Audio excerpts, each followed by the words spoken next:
The Great Hall of the Galactic Council had never been so quiet. Ambassador Sarah Chen stood at the center of the circular chamber, her small human frame dwarfed by the towering representatives of dozens of alien species. The silence stretched like a taut wire, ready to snap at any moment. High Chancellor Vorthak of the Zalani Empire leaned forward on his crystalline throne, his 4 eyes gleaming with what humans had learned to recognize as amusement.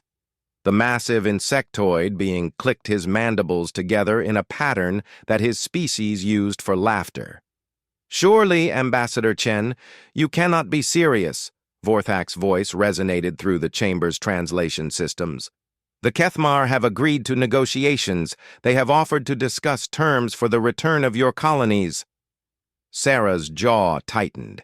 Behind her, the holographic display still showed the aftermath of the Proxima Centauri massacre. Burned settlements, mass graves, and the skeletal remains of what had once been humanity's most prosperous outer colony. 3 million souls, gone in a matter of days.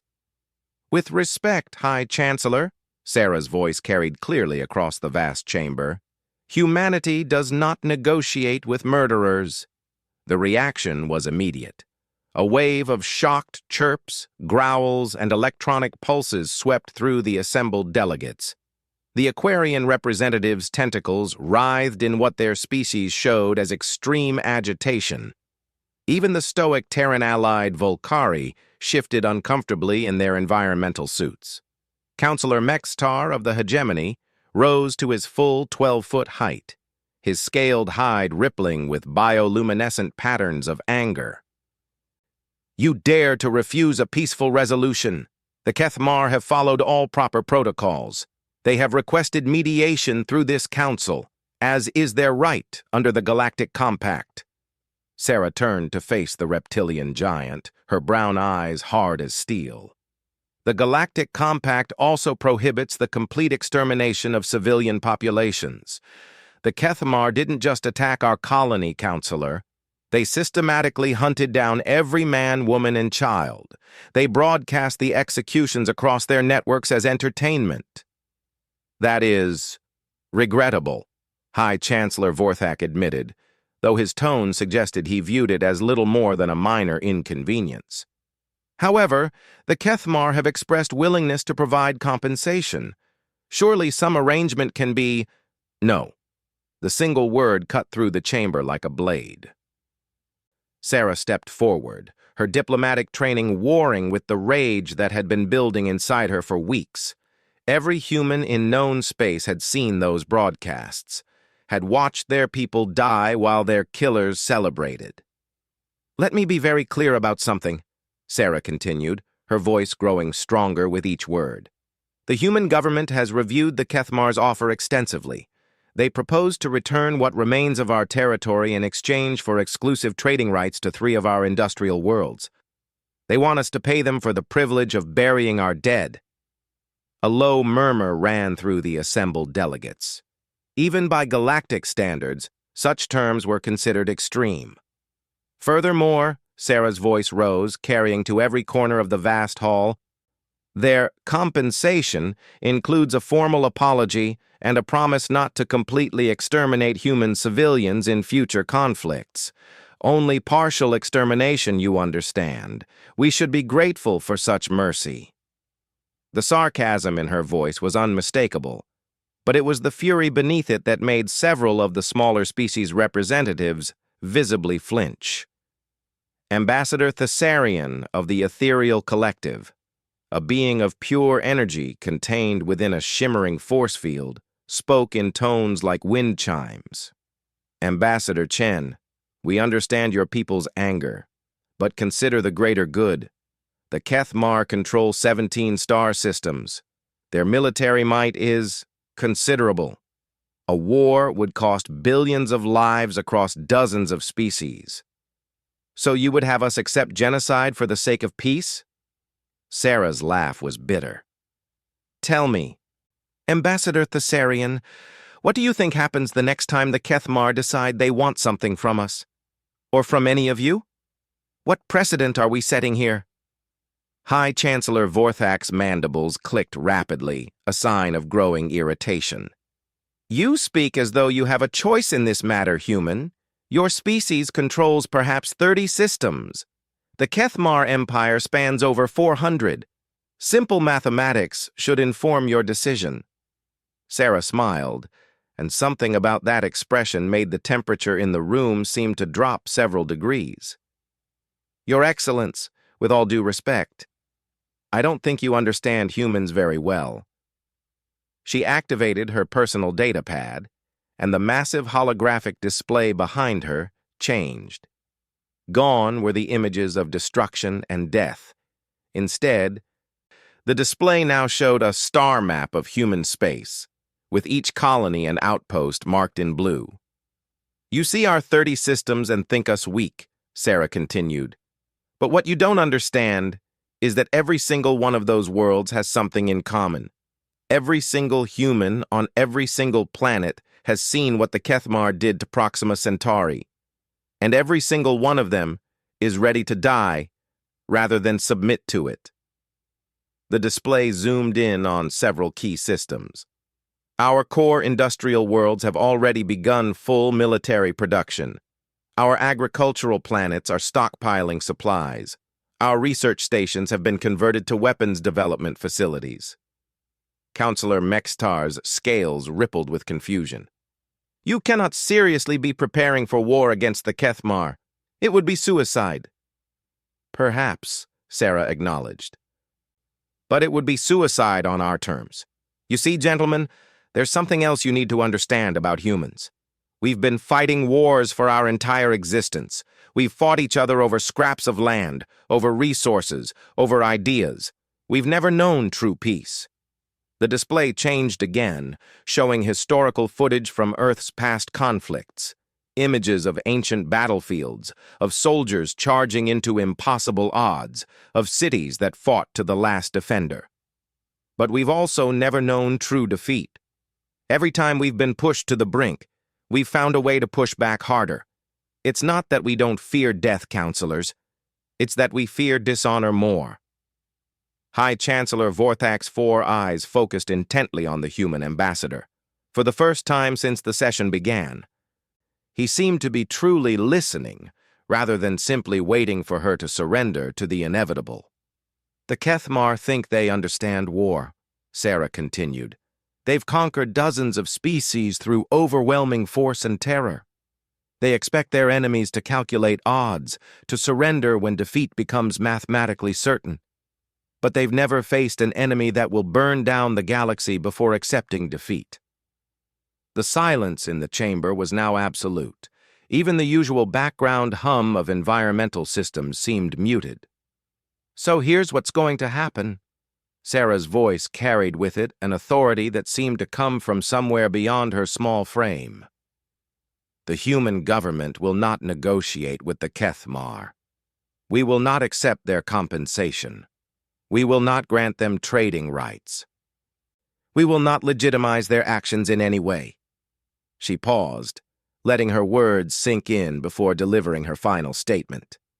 Instead, we're going to make them wish they had never heard the word human. We're going to hunt down every Kethmar military officer who participated in the Proxima massacre. We're going to destroy every ship that carried our people to their deaths.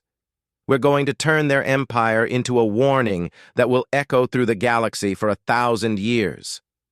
The reaction was explosive. Delegates began speaking all at once, their various forms of communication creating a cacophony of sound that the translation systems struggled to process. Some demanded that the human representative be removed. Others called for immediate intervention to prevent the war that now seemed inevitable. But High Chancellor Vorthak simply stared at the human ambassador, his alien features unreadable. Finally, he raised one massive claw and the chamber fell silent once more. Ambassador Chen, his voice was carefully neutral. Are you speaking for yourself or for your government? Sarah reached into her diplomatic pouch and withdrew a sealed document. She held it up so that every delegate could see the official seals and signatures. I carry with me a declaration signed by every human government, every colony council, and every military commander in human space. It reads very simply, humanity does not parley with murderers. We do not negotiate with genocide. We do not compromise with those who would see our children burn for their entertainment. She placed the document on the speaker's podium. The declaration goes on to formally withdraw humanity from the Galactic Compact. We will no longer be bound by your rules of civilized warfare. We will no longer limit our responses to proportionate retaliation. We will no longer pretend that there is honor in negotiating with monsters. The implications of her words sent shockwaves through the assembly. Withdrawal from the compact meant that humanity would no longer be protected by galactic law, but it also meant they would no longer be constrained by it. Councillor Mexitar's voice was barely controlled. You would abandon the peace that has lasted for over 3 centuries? You would risk plunging the galaxy into chaos for the sake of revenge. Sarah's smile was cold as winter space. Counselor, with respect, it wasn't humans who plunged the galaxy into chaos. We're simply going to restore the natural order of things. You see, peace built on the tolerance of atrocity isn't peace at all. It's just delayed justice. She turned to address the entire assembly. For too long, this council has allowed the strong to prey upon the weak, as long as the proper paperwork was filed afterward. The Kethmar massacre our people, and you offer them mediation. The Zarathians slave entire populations, and you call it cultural differences. The Void Runners practice ritual cannibalism on prisoners, and you classify it as internal affairs. Her voice grew stronger with each accusation. Well, humanity rejects this system. We reject the idea that there are acceptable losses in the name of galactic stability. We reject the notion that some evils are too powerful to oppose.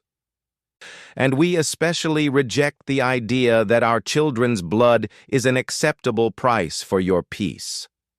High Chancellor Vorthak leaned back in his crystalline throne, his mandibles working silently as he processed the implications of what he was hearing. And what of your allies, Ambassador? The Volcari have been friends to humanity for generations. The Ethereal Collective has provided you with advanced technology. Will you abandon them as well? Sarah's expression softened slightly as she looked toward the Volcari delegation. Ambassador Korvash met her gaze and gave an almost imperceptible nod. Our friends are welcome to stand with us, she replied, but we will not ask them to follow us into this darkness. What humanity is about to do, it will be ugly. It will be brutal. It will be the kind of war that civilized species have spent centuries trying to forget. She turned back to face the High Chancellor.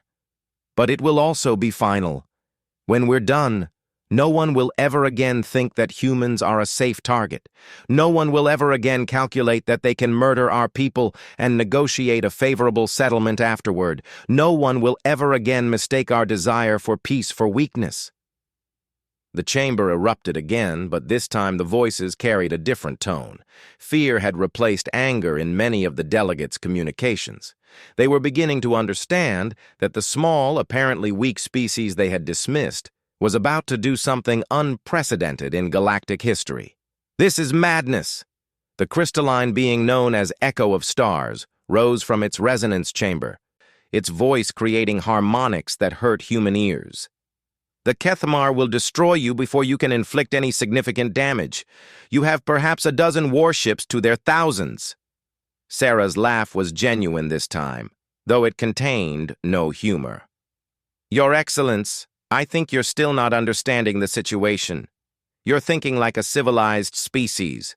You're imagining fleets of ships meeting in honorable combat, with surrender when defeat becomes inevitable. The star map behind her changed again, now showing the location of every Kethmar military installation, every colonial outpost, every civilian population center. But humans don't fight that way when we're truly angry. We don't limit ourselves to military targets. We don't follow rules of engagement. We don't show mercy to those who have shown none to us." The implications of her words sent a chill through the assembled delegates.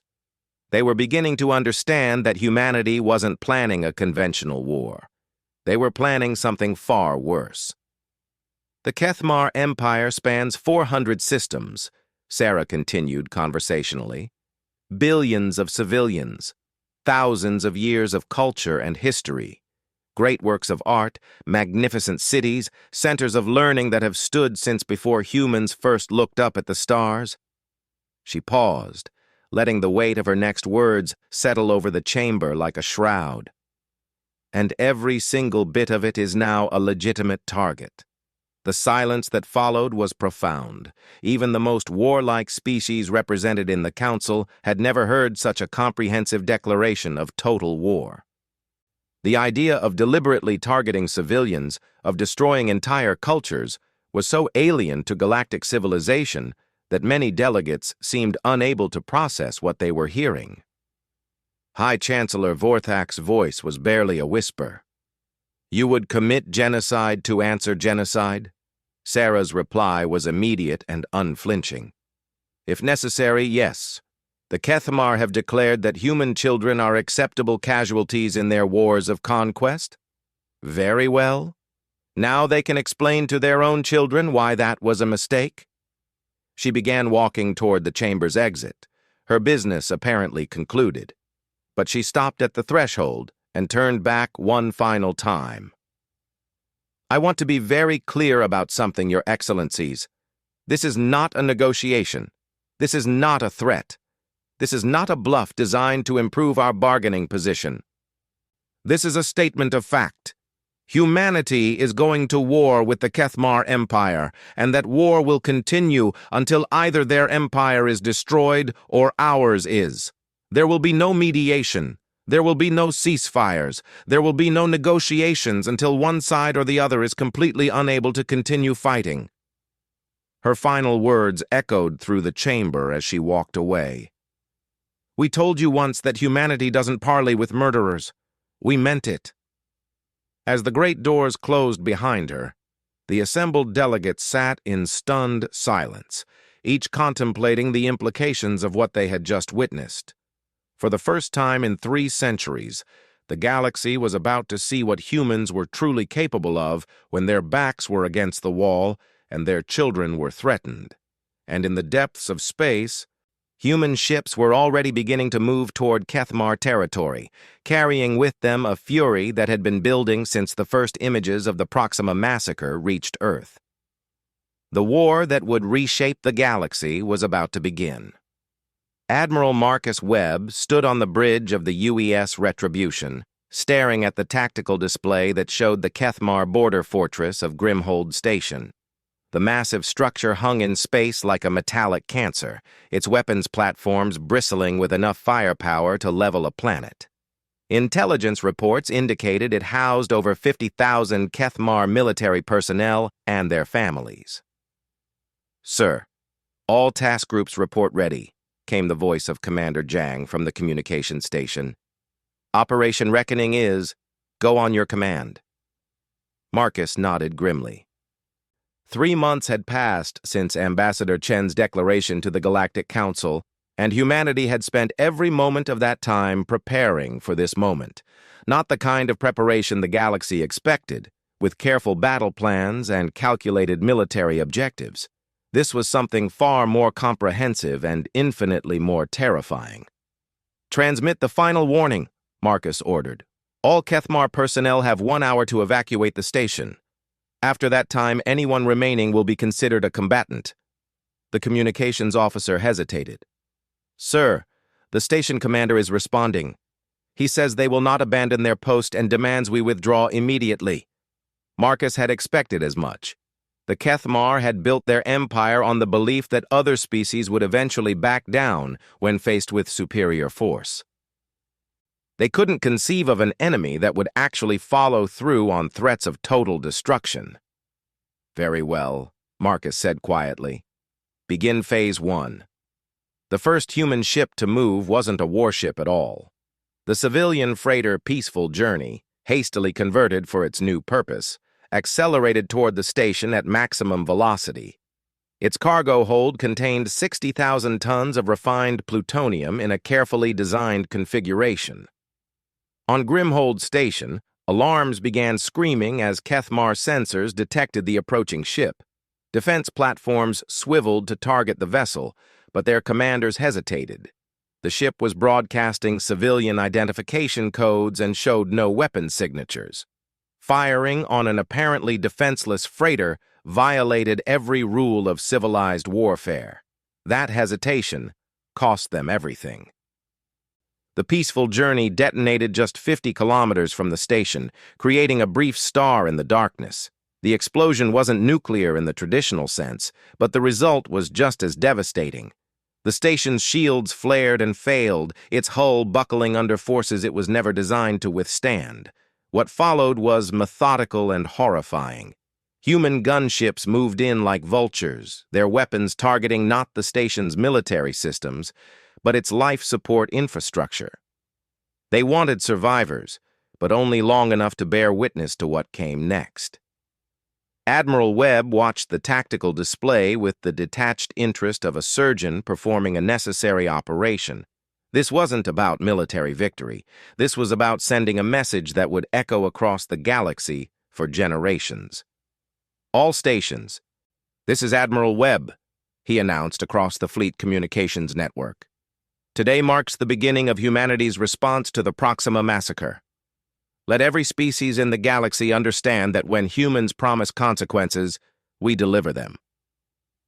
The destruction of Grimhold Station was broadcast live across human space, but more importantly, it was transmitted to every major news network in the galaxy. Within hours, the images would reach the furthest corners of known space, carrying with them humanity's new doctrine of warfare. But the station was only the beginning. While Admiral Webb's task force dealt with Grimhold, 17 other human fleets were striking targets across Kethmar space. Not military installations or strategic resources, but symbols. The Kethmar had spent centuries building monuments to their conquests, great structures that celebrated their victories over weaker species. Every single one was marked for destruction.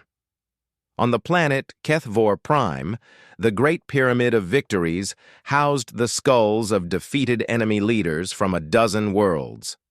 Human infiltrators had spent weeks placing shaped charges throughout the structure, turning the monument into its own demolition device.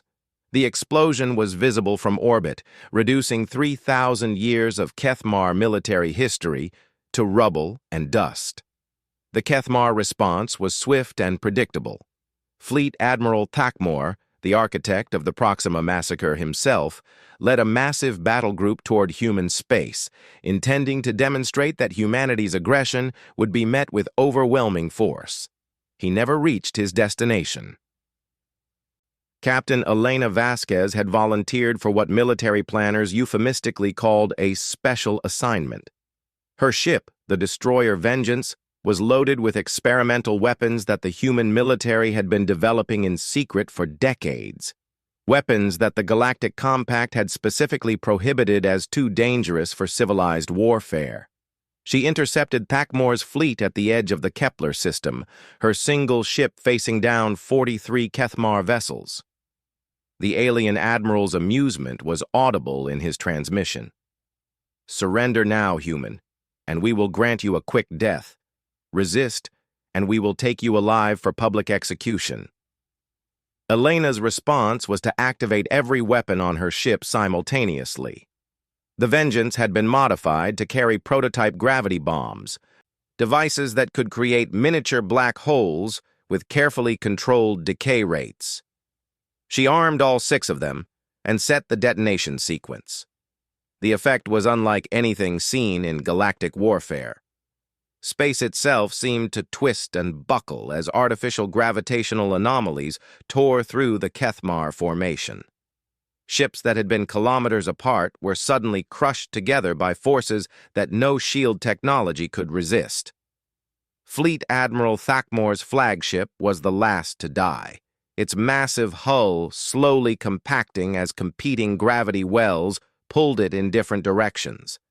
Elena made sure the destruction was recorded from every possible angle before her own ship was consumed by the gravitational chaos she had unleashed. The footage of Thakmor's death reached Kethmar High Command within hours. For the first time in their species' history, they were seeing their ships destroyed by weapons they couldn't understand or counter. The psychological impact was devastating, but humans weren't finished with psychological warfare. The next phase of Operation Reckoning targeted something the Kethmar valued even more than military assets: their sense of superiority. For centuries, they had maintained careful records of their conquests, detailed accounts of how they had crushed each enemy species through superior tactics and overwhelming force. Human hackers, working with sympathetic aliens from species the Kethmar had conquered, infiltrated every major data center in their empire. But instead of destroying the records, they replaced them. Every account of Kethmar victory was altered to show decisive defeats. Every monument to their greatness was digitally transformed into a memorial to their failures. The changes were subtle at first, just enough to create doubt and confusion.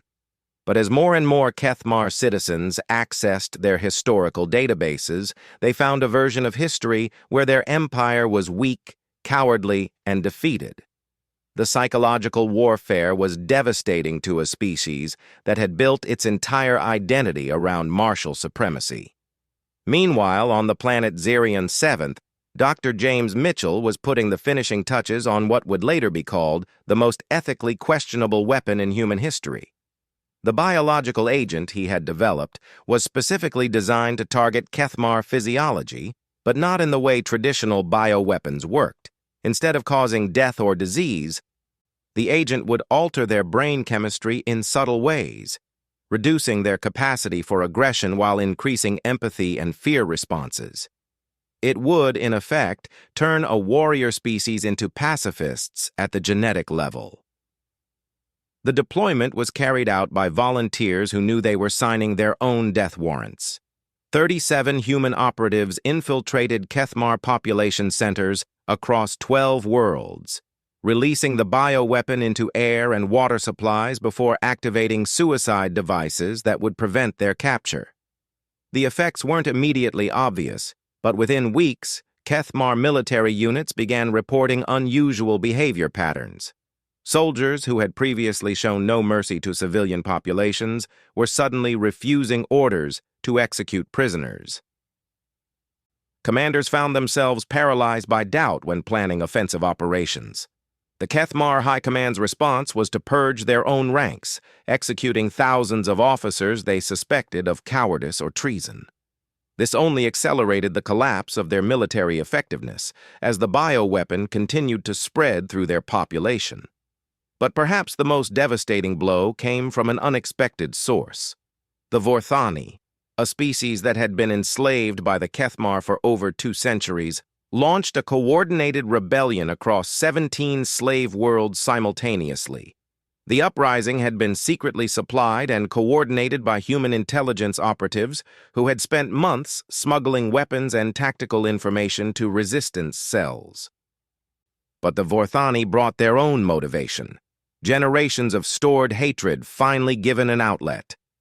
The slave rebellion was brutally effective because the Vorthani knew their oppressors' weaknesses better than any external enemy could. They struck at exactly the right moments, targeting precisely the right infrastructure, and showed exactly the same mercy the Kethmar had shown them over 2 centuries of bondage: none at all. The combination of external pressure from human forces and internal collapse from slave uprisings created a cascade effect throughout the Kethmar Empire.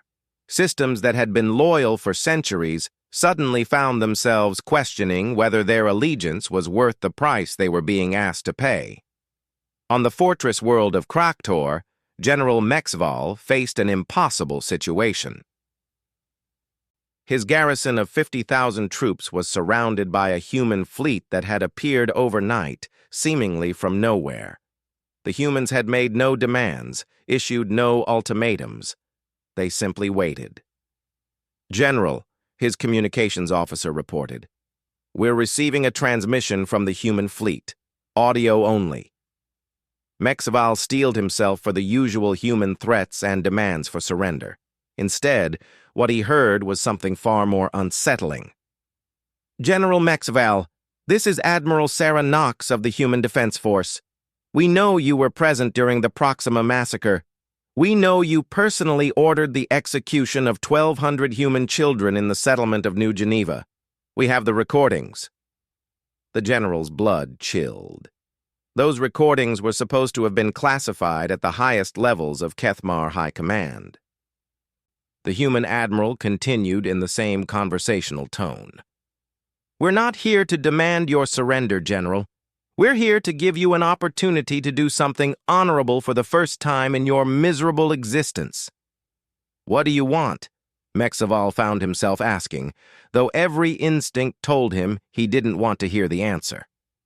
"We want you to execute every officer under your command who participated in the Proxima massacre. We have their names, their records, and complete documentation of their crimes. Do this, and we will allow your remaining troops to evacuate the planet alive." The silence on the bridge stretched for long moments as the implications sank in. The humans were asking him to murder his own subordinates to save the lives of soldiers who had done nothing wrong. "And if I refuse?" Mexval asked, though he already knew the answer. "Then everyone dies, not quickly, not cleanly, and not quietly. We'll broadcast the executions across the galaxy as entertainment, just like your people did with our children." The general looked around his bridge at officers he had served with for decades. Good soldiers, most of them, who had followed orders without question, because that was what soldiers did. "You're asking me to become a murderer to save murderers," he said finally. "No, General. We're asking you to become an executioner to save soldiers. There's a difference, and if you can't see it, then you're as much of a monster as the rest of them." Mexval made his choice, and the executions were carried out within the hour. 23 Kethmar officers died by their own general's hand, their deaths broadcast live to human fleets throughout the galaxy as proof that even the enemy understood the justice of humanity's cause. But the psychological warfare was only one aspect of Operation Reckoning. The humans had also been busy with more conventional preparations. Earth's industrial capacity had been completely converted to war production, but not in the way anyone expected. Instead of building massive battleships to match Kethmar dreadnoughts, human factories were producing thousands of small, fast vessels that could be operated by minimal crews. These ships weren't designed to win traditional naval battles. They were designed to be expendable, each one carrying just enough firepower to destroy a single high-value target before being destroyed itself. It was a doctrine of warfare that only made sense to a species that valued victory more than survival. The first major test of this doctrine came at the Battle of Zarion, where a Kethmar battle fleet of 200 ships encountered 3,000 human vessels. The aliens expected a conventional engagement, with opposing fleets maneuvering for tactical advantage while exchanging long-range fire. Instead, the human ships accelerated to ramming speed and came straight at them. The battle lasted less than 6 hours, and when it was over, not a single human ship remained intact. But neither did any of the Kethmar vessels, and the strategic implications were staggering. The humans had demonstrated that they could produce ships faster than the Kethmar could build them, and that they were willing to trade crews at ratios that no rational military strategist would consider acceptable. News of the battle reached the Galactic Council within days, along with tactical recordings that showed the systematic destruction of both fleets. The footage sent shock waves through the assembled delegates who were beginning to understand that they weren't witnessing a conventional war, but something far more fundamental. High Chancellor Vorthak called an emergency session to address the crisis, but for the first time in Council history, the human delegation's seats remained empty. Ambassador Chen had made it clear that humanity considered itself no longer bound by galactic law, and they saw no need to explain their actions to anyone. "This madness must be stopped," declared Councillor Mextar, his scales rippling with agitation. "The humans are conducting warfare in direct violation of every civilized norm. They're targeting civilians, using prohibited weapons, and showing no regard for proportional response. And yet," observed Ambassador Thessarian of the Ethereal Collective, "they appear to be winning." The uncomfortable truth was becoming impossible to ignore. Despite being vastly outnumbered and outgunned, humanity was achieving victory after victory against the Kethmar Empire, but they were doing it through methods that other species found incomprehensible and terrifying. The final phase of Operation Reckoning began 3 months after the Battle of Xerion. Human deep strike forces, operating in total secrecy, had infiltrated the heart of the Kethmar Empire. Their target was the throne world itself, Kethmar Prime, the seat of imperial power for over a millennium. The planet was defended by the most sophisticated military installations in known space. Orbital fortresses, planetary shield generators, and a garrison of over 10 million elite troops made it theoretically impregnable. The Kethmar High Command had retreated there, confident that no enemy force could possibly threaten their ultimate stronghold. They had made one critical error in their calculations. They had assumed their enemy would fight like a civilized species. Colonel David Armstrong had volunteered for what military planners called Operation Checkmate, though everyone involved knew it was really a glorified suicide mission. His team of 50 volunteers had spent months infiltrating the planet through a network of smugglers and sympathizers, carrying with them components for a weapon that existed at the very edge of human technology. The device they assembled in the depths of Kethmar Prime's capital city was officially classified as an experimental planetary demolition charge, but its nickname among the scientific team that designed it was more descriptive: the Planet Cracker. The weapon worked by creating a cascading resonance in a planet's core, essentially turning the world's own gravitational field against itself. The effect was irreversible and unstoppable once initiated, making it the ultimate doomsday weapon. Armstrong's final transmission to human command was brief and to the point. "Target acquired. Device armed. Sending coordinates for survivor pickup. Tell them we kept our promise." The explosion that followed was visible from neighboring star systems. Kethmar Prime, the jewel of an empire that had lasted for centuries, simply ceased to exist. In its place was an expanding cloud of superheated gas and debris, carrying with it the ashes of 10 billion Kethmar civilians and the entirety of their imperial government. The psychological impact of the planet's destruction was immediate and devastating. Across the galaxy, species that had dismissed humanity as a minor power suddenly found themselves re-evaluating their assumptions. The humans had done something unprecedented in galactic history. They had destroyed the homeworld of a major empire in direct retaliation for an attack on their own people. But perhaps more shocking was the reaction from human space. There were no celebrations, no victory parades, no triumphant declarations of success. Instead, there was grim satisfaction and a simple statement from the human government. Justice has been served. The account is now settled. The war was effectively over. What remained of the Kethmar Empire collapsed within weeks, as client species broke away and military units abandoned their posts rather than face the humans' wrath.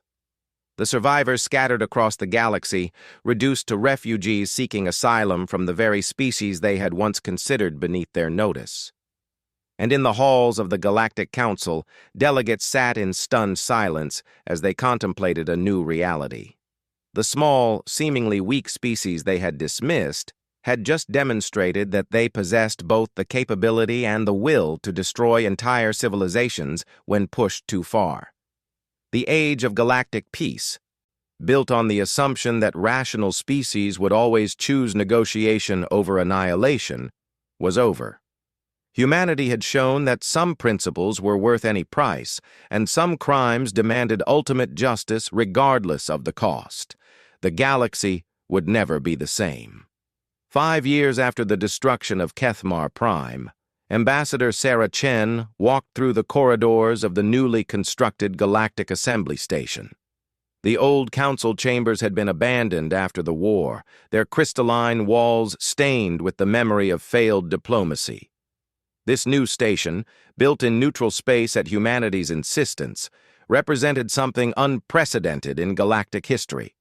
The human delegation's quarters were located in the station's most secure section, surrounded by layers of protective systems that would have been considered paranoid before the war. Now they were simply practical. Every species in the galaxy had learned to treat human diplomatic missions with a mixture of respect and terror. Sarah paused before a memorial wall that had been installed in the main corridor. The names of every human who had died during the Kethmar War were etched in black stone, from the 3 million civilians of Proxima Centauri to the 50 volunteers who had destroyed the enemy homeworld. But what made the memorial unique was what came after the names, a simple inscription that had become humanity's unofficial motto. They chose to make us their enemies. We honored that choice. The Assembly's first session was scheduled to begin in an hour, and Sarah knew it would be unlike any diplomatic gathering in galactic history.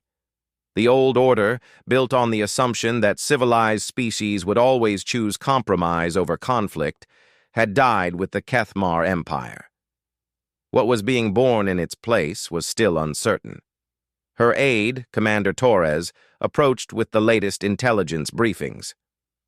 Ambassador, we're receiving reports of new developments in the hegemony territories.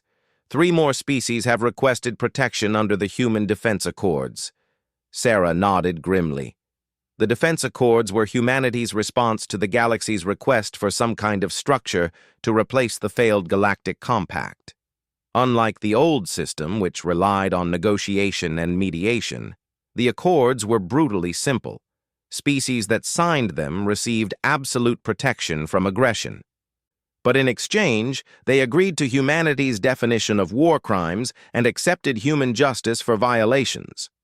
The terms were non-negotiable, and the enforcement was absolute. Any species that attacked an Accord signatory could expect the same treatment the Kethmar had received. So far, 47 species had signed, and the list was growing every month. Which species are requesting protection? Sarah asked as she reviewed the briefings. The Altarians, the New Geneva Colony Consortium, and surprisingly, the Vorthani Collective. Sarah raised an eyebrow. The Vorthani were the former slaves who had helped bring down the Kethmar Empire through their coordinated rebellion. Their request for human protection was significant, indicating that other species were beginning to target them for their role in the war. Any specific threats? The Zarathi Empire has been making aggressive moves toward Vorthani space. Nothing overt yet, but their fleet movements suggest they're planning something. Sarah's expression hardened. The Zarathi were one of the few species that had openly criticized humanity's conduct during the war. Their representative had condemned the destruction of Kethmar Prime as barbaric genocide and had pushed for economic sanctions against human space. Now it seemed they were planning to take their opposition beyond mere words. Inform Admiral Morrison that we may need to remind the Zarathi why the old saying exists, Sarah said quietly. Which old saying, ma'am? Speak softly and carry a big stick. Unfortunately, some species only understand the stick part. She made her way to the assembly chamber, where delegates from over 200 species were gathering for the session. The chamber itself was a testament to humanity's new influence in galactic affairs. Gone were the ornate crystalline structures that had symbolized the old council's aesthetic sensibilities. In their place was stark, functional architecture that emphasized substance over style. The seating arrangement had also changed. Instead of the circular formation that had implied equality among all species, the new chamber was organized in a modified amphitheater design. The human delegation sat at the center, with allied species arranged in concentric circles around them based on their level of commitment to the Defense Accords. It was a visual representation of the new galactic order, humanity at the center, surrounded by those who had chosen to align themselves with human values and protection. Species that remained neutral or opposed occupied the outer rings, physically separated from the core alliance. High Chancellor Vorthak had not returned to galactic politics after the war. His replacement, Chancellor Yareth of the Zenthani Federation, was a younger being who had risen to power partially on a platform of accommodation with human interests. As Sarah took her seat, she could see the uncertainty in his 4 eyes. "The first assembly of the new Galactic Compact is now in session," Yareth announced, his voice carrying across the chamber through improved translation systems.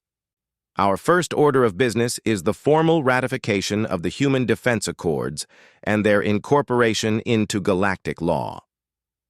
The reaction was immediate and divided. Species that had signed the accords showed their various forms of approval, while others remained ominously silent. A few, led by the Zarathi delegation, began voicing formal objections. Ambassador Krextar of the Zarathi Empire rose to address the assembly. The tall, crystalline being's internal light pulsed in patterns that indicated extreme agitation. "The Zarathi Empire objects to any incorporation of the so-called Defense Accords into galactic law. These accords represent nothing more than human hegemony disguised as protection. They would grant a single species the right to determine justice for the entire galaxy." Sarah waited for him to finish before responding, her voice carrying clearly across the chamber. "Ambassador Krextar raises an interesting point about hegemony. Perhaps he could explain to the Assembly why the Zarathi Empire has been massing fleet elements along the Vorthani border?" The crystalline being's light flickered with what humans had learned to recognize as the Zarathi equivalent of surprise. "The Empire's fleet movements are internal affairs that are being conducted in preparation for an invasion of Vorthani space," Sarah interrupted, activating a holographic display that showed detailed intelligence imagery. Specifically an invasion designed to capture Vorthani industrial worlds and enslave their population, just as the Kethmar did to them for 2 centuries. The images on the display were damning. Zarathi troop transports, slave processing facilities under construction, and communication intercepts that detailed plans for the systematic subjugation of the Vorthani people. The evidence was overwhelming and undeniable. "The Vorthani people have formally requested protection under the Human Defense Accords," Sarah continued, her voice taking on the same tone she had used 5 years earlier when declaring war on the Kethmar. "Any attack on their territory will be considered an attack on humanity itself." Ambassador Krextar's internal light began pulsing rapidly. "You cannot simply declare protection over any species that requests it. The Zarathi Empire has legitimate territorial claims in that region." "Territorial claims based on what?" Sarah's question cut through the chamber like a blade. "The right of conquest? The principle that might makes right? Tell me, Ambassador, do you believe the strong have the inherent right to prey upon the weak?" The silence that followed was profound. Every delegate in the chamber understood that they were witnessing a fundamental philosophical moment. The question Sarah had posed went to the heart of galactic civilization itself. "The Zarathi Empire has never engaged in the systematic slaughter of civilian populations," Krextar replied, though his defensive tone suggested he knew his position was weakening. "No, you simply enslave them," Sarah acknowledged. "In your culture's view, that's more civilized than outright murder. You allow your victims to live, provided they spend their lives in service to your empire. How magnanimous." She stood and activated another display, this one showing conditions in Zarathi slave camps. The images were carefully chosen to show the systematic dehumanization and brutality that characterized Zarathi labor practices. The human position on slavery is very simple, Sarah continued. It is an absolute evil that cannot be tolerated under any circumstances. Any species that practices slavery is declaring themselves an enemy of human civilization. Any attack on a free people with the intent to enslave them will be met with the full force of human military power. The implications of her words sent shockwaves through the assembly. The Zarathi Empire was one of the galaxy's major powers, controlling over 300 star systems and possessing a military force that had been considered invincible before the Kethmar War. Sarah was essentially declaring that humanity was prepared to fight another total war if necessary. Chancellor Yareth attempted to restore order. Ambassador Chen, surely some form of compromise can be reached. The Zarathi have legitimate security concerns in their border regions, and perhaps some form of joint administration. No. The single word echoed through the chamber with the same finality that had preceded the destruction of the Kethmar Empire. Sarah's expression showed no compromise, no willingness to negotiate. There will be no joint administration. There will be no compromise with slavery. There will be no negotiation with species that view sentient beings as property. The choice facing the Zarathi Empire is very simple. Abandon your planned invasion and begin the process of freeing your existing slave populations, or face the consequences of opposing human justice. Ambassador Krextar's internal light flared with anger. You cannot dictate terms to the entire galaxy. The Zarathi Empire will not be threatened by a species that destroys planets when it doesn't get its way. Sarah smiled, and every delegate who had been present during the original war declaration recognized the expression. It was the smile of a predator that had cornered its prey. Ambassador, you seem to have misunderstood something fundamental about humanity. We don't destroy planets when we don't get our way. We destroy planets when our enemies force us to demonstrate the price of opposing our principles. She activated her personal communicator, and her next words were broadcast to every human ship in the galaxy. Admiral Morrison, this is Ambassador Chen. Please inform the Zarathi delegation of the current disposition of human naval forces. The response came within moments, Admiral Morrison's voice carrying the weight of absolute military authority. Ambassador, the Second Fleet is currently positioned at the edge of Zarathi space with orders to intercept any vessels moving toward Vorthani territory. The Fifth Fleet is standing by in reserve. All vessels are armed with the latest generation of planet crackers and have authorization to use them if fired upon. The effect on the assembly was electric. Delegates who had assumed that humanity's devastating war with the Kethmar had exhausted their military capacity were suddenly confronted with evidence that the humans had actually strengthened their forces in the intervening years. But Admiral Morrison wasn't finished. Additionally, per Protocol 7, all Zarathi worlds have been designated as potential military targets should hostilities commence.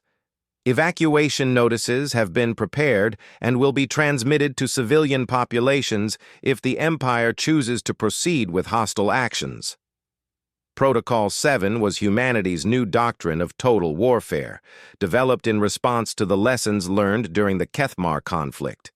Instead of waiting for an enemy to demonstrate their intent through actions, human forces would now treat any preparation for war crimes as equivalent to their commission. Ambassador Krextar's crystalline form seemed to dim as the implications sank in. You would murder billions of innocent civilians to protect a few million Vorthani? We would execute justice against a species that chooses to practice slavery, Sarah corrected.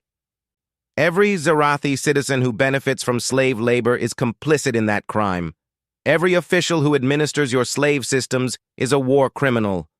Every soldier who enforces your subjugation of free peoples is an enemy combatant. Her voice grew harder with each accusation. You call them innocent civilians, but they're not. They're the beneficiaries of systematic oppression, and their comfort is built on the suffering of countless enslaved beings. Humanity rejects the notion that ignorance or distance absolves anyone of responsibility for their society's crimes.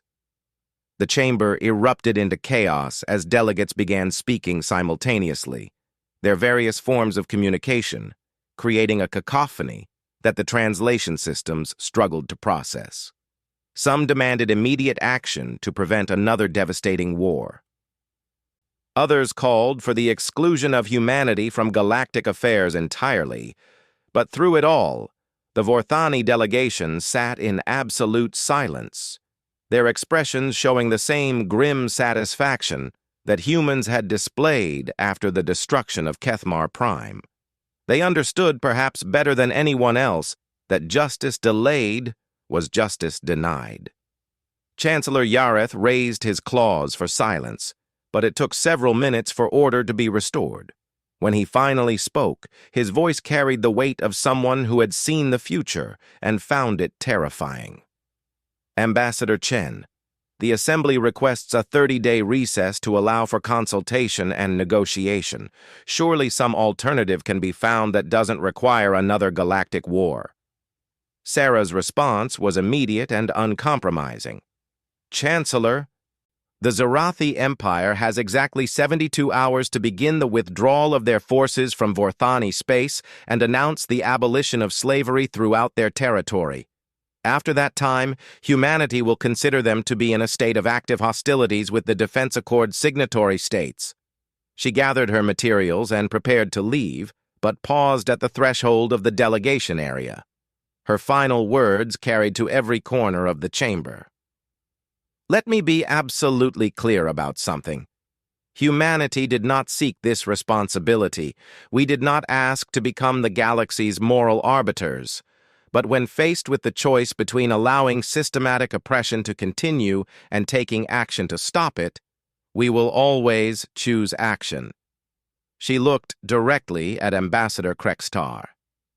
The Kethmar thought they could murder our children and negotiate a favorable settlement.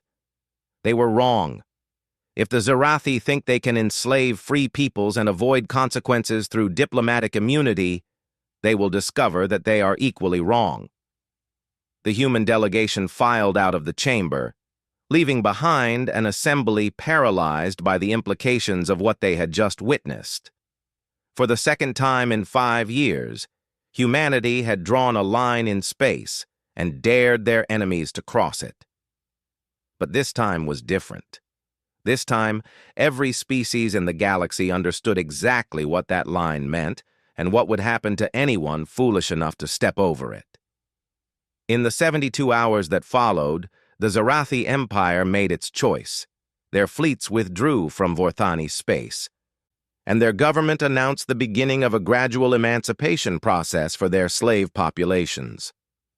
The process would take decades to complete, but human observers were granted unlimited access to monitor progress and ensure compliance. The message was clear. The galaxy now had a new sheriff, and that sheriff didn't believe in warning shots. 20 years after the Proxima massacre, Ambassador Sarah Chen stood in the memorial garden that had been built on the ruins of Kethmar Prime. The planet had been partially terraformed and now served as a monument to the billions who had died in the war that had reshaped galactic civilization. The garden was peaceful, with gentle streams and carefully tended flowers that bloomed in memory of both human and Kethmar dead. At its center stood a simple stone obelisk with an inscription in over 200 languages. Here lies an empire that chose conquest over coexistence, murder over mercy, and pride over wisdom. Their fate stands as eternal testimony. Some lines must never be crossed, and some prices must always be paid. Sarah was no longer an ambassador. Age and the weight of the decisions she had helped make had taken their toll. But she still returned to this place every year on the anniversary of the planet's destruction, carrying with her the burden of responsibility for one of the most devastating acts in galactic history. A young human approached her through the garden paths.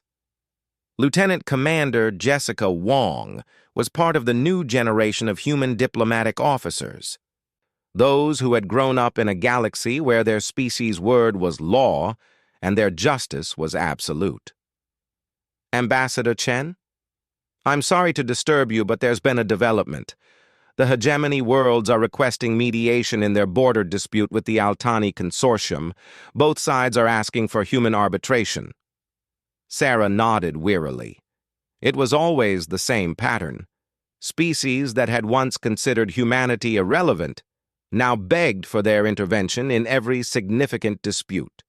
They had learned that human justice was harsh but absolutely impartial, and that human arbitration was the only form of mediation that guaranteed enforcement of any resulting agreements. Have either side violated the fundamental principles? Sarah asked. No, ma'am. It appears to be a standard territorial dispute with no slavery, genocide, or war crimes involved. Then assign it to the Regional Arbitration Council. Humans only handle cases involving core violations now. The young officer hesitated. Ma'am, both sides specifically requested you personally. They said they wanted the guarantee that comes with your involvement. Sarah almost smiled. The galaxy had learned to fear human involvement, but they had also learned to trust it. When humans arbitrated a dispute, the decision was final and would be enforced with overwhelming force if necessary. It was a level of certainty that no other form of galactic law could provide. Tell them I'll review the case files next week. If the situation merits personal attention, I'll assign myself to the mediation. As the young officer departed, Sarah returned her attention to the memorial garden. Somewhere among the flowers were the ashes of Kethmar children who had died for the crimes of their parents and grandparents. Their deaths haunted her, but they also served as a reminder of why humanity had chosen this path. The galaxy was safer now. Slavery had been abolished in over 90% of known space. Genocide had become virtually impossible, as any species contemplating such actions knew they would face human retaliation. War crimes were rare, and when they occurred, justice was swift and absolute. But that safety had come at a terrible cost. Entire civilizations had been destroyed or fundamentally altered by human intervention. The old dreams of galactic democracy and consensus building had died with the Kethmar Empire, replaced by a system where might made right, as long as that might was directed toward what humans considered just causes. As the sun set over the memorial garden, Sarah Chen reflected on the choice her species had made 20 years ago. When faced with the option of accepting atrocity for the sake of peace or imposing justice through overwhelming force, they had chosen justice. History would judge whether that choice had been right or wrong. But as she looked out over a galaxy where no species dared to practice systematic oppression for fear of human retaliation, Sarah found that she could live with the consequences. Some principles were worth any price. Some lines had to be defended regardless of the cost. And sometimes the greatest mercy was the willingness to be merciless toward those who would prey upon the innocent. Humanity had learned all of these lessons, and they had taught them to the galaxy in the most brutal way possible. The universe was safer for it, even if that safety was built on the bones of an empire that had chosen to test human resolve. In the end, that was enough.